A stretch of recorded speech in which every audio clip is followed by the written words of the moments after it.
I, for one, would keep the embargo strengthened. Joe Biden and Barack Obama thought we should watch baseball games with tyrants and drink beers with them. I think one of the issues that we're seeing in the Democratic Party right now is that there's a lot of liberal elitism, and they think that they know what's best for the Cuban people when they really don't understand what's going on at all. And it's not hard to learn. My grandfather, when he came, he landed in Miami, and he said he would have had to withstand it for a little bit more. He was considering suicide. That's how bad it was. Hello everybody, this is Spencer Lindquist with the Federalist, and today we are here at the Capitol to cover this Free Cuba protest. Can you tell us a little bit about why you're out here today? Yeah, I'm out here for multiple generations of my family. My dad came during the Mariel boat exodus, and my mom came in the 1970s, and their generational experiences have affected my life my entire life. It's shaped my identity, and it has just shaped the way that I see the world. What do you want to see from the Biden administration on this front? What action specifically would you like to see them take? Yeah, I think all options should be on the table, but there's some rather easy options. And what you have with communism is that a lot of Americans just want to appease China. They just want to have commercial relationships. They have this false impression that if you have corporate relationships between the two companies, that freedom will flow to the individual. And of course, that's been shown by history to never happen and isn't going to happen in Cuba. And for the people to actually come out of their homes and protest is actually quite brave. You know, they're unarmed. They have no money. They're not really allowed to have dollars. They have not much left, but they have spirit and they have numbers.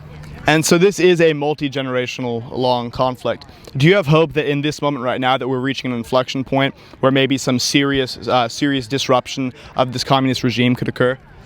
I do think we're reaching an inflection point. I don't think it's just a moment.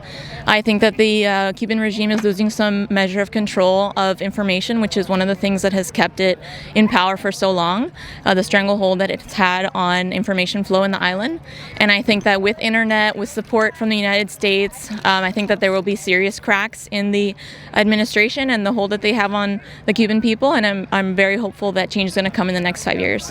I think we can take small steps to make sure that there's internet access on the island. We saw that with the protests in Hong Kong.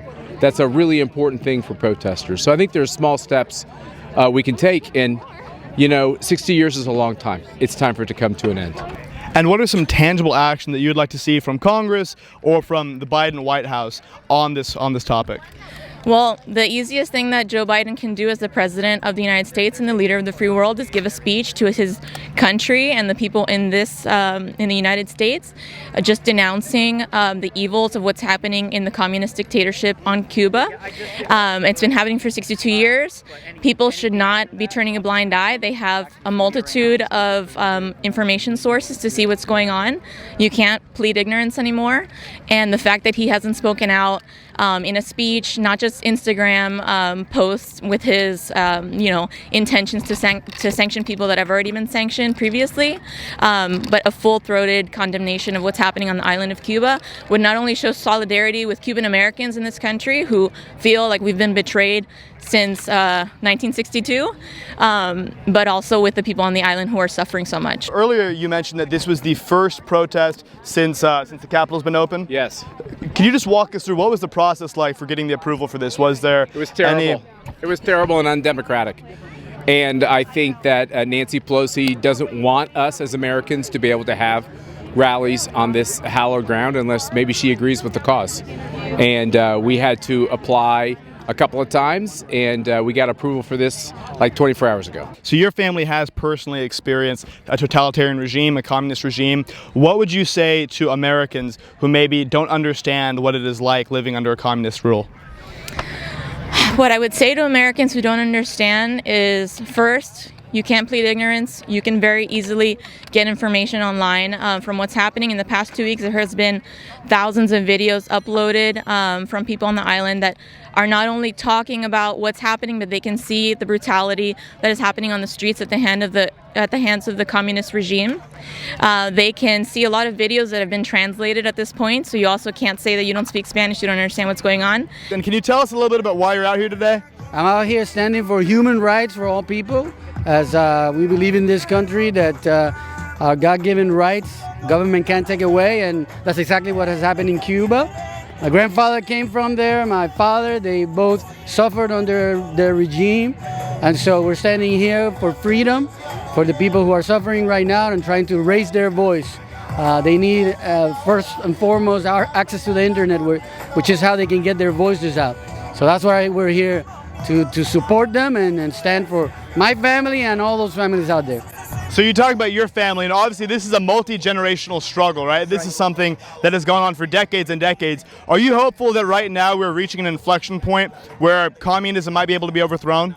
I'm hoping that is the case. There's a lot of things that have gone into this, but none of it is more powerful than the cry for justice that we have seen here in the United States. That cry for justice has been going on in Cuba for 62 years. So can you tell us a little bit about why you're out here today at the Capitol? Well, I mean, basically, you know, we're just watching America die in front of us. You know, I mean, we're standing up for Cuba. We're becoming Cuba. I mean, we're like within the next year going to be Cuba at the rate we're going. So, you know, we stand for freedom everywhere. And what would you like to see from either Congress or from the Biden White House on this front? What action would you like to see taken? We need leadership, the leadership that the United States have provided for long time. We need to be that city on a hill that shines brightly for all to see. And so we hope the Biden administration will put aside partisan disagreements and just stand for freedom. You know, what we saw under the Obama administration was a lot of support for that type of regime that the Cuban Americans that were here were really appalled by. And so we need a change in that. We need to stand clear and make sure the world knows where America stands, which is for freedom, for liberty, and from that all kinds of disagreement can follow. But that's the most important thing. And what are some of the issues that you're seeing here in the United States that have led you to the conclusion that we are becoming Cuba? Well, you have censorship, you know, I mean, just about every major media, just about every social media outlet is like just, purging anybody that's, to the right of Hillary Clinton. What is your message to America as we try and decipher where we want to go with our political system and our opinions on socialism, broadly speaking? Yeah, I think that the proof is in the pudding, right? All the countries who have tried communism, who have tried socialism, have found that it doesn't work. Poverty and misery follow communism and socialism. So we should be wise here in America. I think that is the one concern those of us who've studied history, who've suffered under it, understand. You won't find a Cuban American here, an exile, fighting for communism. We hope you enjoyed our video. Please make sure that you like, share, and subscribe. Thanks for tuning in to the Federalist coverage of today's Free Cuba rally.